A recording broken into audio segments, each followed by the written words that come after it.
कालिंग युद्ध भाग 4 निर्णायक मोड़। शांत गंभीर स्वर में नरेशन शुरू होता है। धौली की पहाड़ियों पर सूर्य अस्त हो रहा था। आकाश में फैली लालिमा युद्ध की विभीषिका को प्रतिबिंबित कर रही थी। दया नदी, जो शांति और करुणा की प्रतीक मानी जाती थी, आज उसके जल में रक्त की लहरें बह रही थीं। सम्राट अशोक अपने घोड़े पर सवार होकर युद्ध भूमि में प्रवेश कर रहे थे। उनके पीछे विजयी सेना थी, पर उनके चेहरे पर ना तो गर्व था, ना ही उल्लास। उनके मन में एक अजीब सी बेचैनी थी, एक ऐसा बोझ जो किसी भी सम्राट के लिए असहनीय होता। चारों ओर शवों का ढेर था। सैनिकों की कराहें, बच्चों की चीखें और माताओं का विलाप। ये कोई विजय का दृश्य नहीं था, ये नरसंहार था। एक सैनिक झुककर बोला, महाराज, कालिंग पर आपका पूर्ण अधिकार हो गया है, परंतु 1 लाख से अधिक लोग मारे गए हैं। अशोक मौन रहे। उन्होंने एक बच्चे को देखा जो अपने मृत पिता के शव के पास बैठा रो रहा था। बच्चा बोला, क्या आप मेरे पापा को वापस ला सकते हैं? अशोक की आंखें भर आईं। उन्होंने बच्चे को सीने से लगाया, पर कोई उत्तर नहीं दे सके। अशोक आगे बढ़ते गए। हर कदम पर एक नई पीड़ा, एक नया प्रश्न। क्या यही विजय थी? क्या यही वो साम्राज्य था जिसकी कल्पना उन्होंने की थी? क्या यही वो गौरव था जिसके लिए उन्होंने इतने वर्षों तक संघर्ष किया? अशोक ने अपने मंत्रियों को बुलाया और कहा, अब कोई और रक्त ना बहे। घायलों की सहायता करो, मृतकों का सम्मान पूर्वक अंतिम संस्कार करो। कालिंग अब हमारा है, पर हमें इसे अपनाना है, मिटाना नहीं। उस रात अशोक ने युद्ध भूमि में ही विश्राम किया।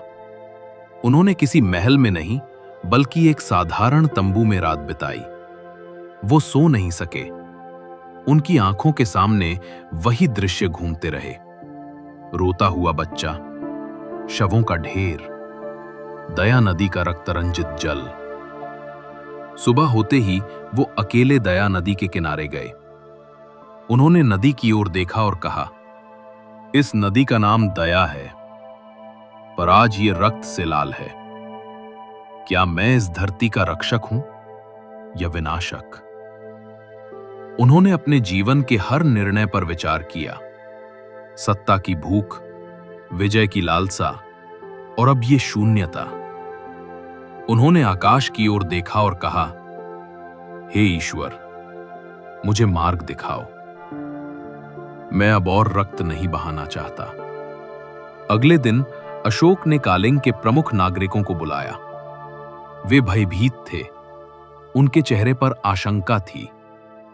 उन्होंने सोचा कि सम्राट उन्हें दंड देंगे, उनकी संस्कृति को मिटा देंगे। पर अशोक ने जो कहा वो किसी को भी चौंका सकता था। मैं यहां तुम्हें जीतने नहीं, तुम्हें अपनाने आया हूं। अशोक बोले, मैंने तुम्हारी पीड़ा देखी है। अब मैं तुम्हारा मित्र बनना चाहता हूं, तुम्हारा संरक्षक। एक वृद्ध ब्राह्मण ने पूछा, महाराज, क्या ये कोई नई नीति है या ये आपके हृदय की पुकार है? अशोक ने उत्तर दिया, ये मेरे हृदय की पुकार है। मैंने जो देखा उसने मुझे बदल दिया है। अब मैं केवल सम्राट नहीं, एक साधक बनना चाहता हूं। कालिंग के नागरिकों की आंखों में आश्चर्य था, पर धीरे धीरे वो आश्चर्य विश्वास में बदलने लगा। अशोक ने उनके मंदिरों की मरम्मत करवाई, उनके स्कूलों को पुनः स्थापित किया और उनके त्योहारों को सम्मान दिया। उन्होंने एक सभा में कहा, मैंने तलवार से राज्य जीता है, पर अब मैं सेवा से हृदय जीतना चाहता हूं। अशोक ने अपने दरबार में एक नया विभाग स्थापित किया, जन कल्याण विभाग। इसका उद्देश्य था हर नागरिक की भलाई, हर गांव की उन्नति और हर पीड़ित की सहायता। उन्होंने अपने पुत्र महेंद्र और पुत्री संघमित्रा को बुलाया और कहा, तुम्हें केवल राजकुमार नहीं, धर्मदूत बनना है। तुम बौद्ध धर्म का प्रचार करोगे, पर पहले उसे अपने जीवन में अपनाओगे। महेंद्र ने पूछा, पिता, क्या ये वही धर्म है जिसने आपको बदल दिया?